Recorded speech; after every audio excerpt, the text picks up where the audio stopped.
අපි manifestation law of attraction ගැන කතා කරමු. සමහර විට ඔයා මේකට අලුත් ඇති. එහෙම නැත්නම් සමහර විට ඔයා මේ ගැන දේවල් දන්නවත් ඇති.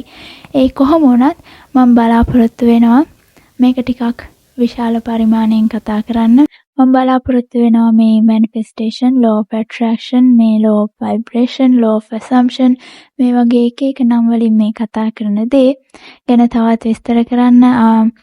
Our spiritual teachers like Neville Goddard, Abraham Hicks, Joe Dispenza, Bob Proctor, Rhonda Byrne, Michael Beckwith, Jack Canfield මේ වගේ ගොඩාක් අය ඉන්නවා. ගොඩාක් නම් තියෙනවා. අපි ගොඩක් දේවල් ගැන කතා කරමු. මං කිව්වද ජෝ ඩිස්පෙන්සා කියලා.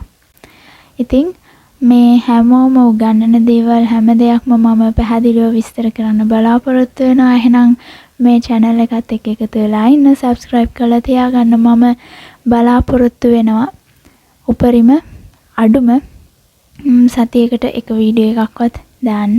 එහෙනම් එකතු වෙලා ඉන්න.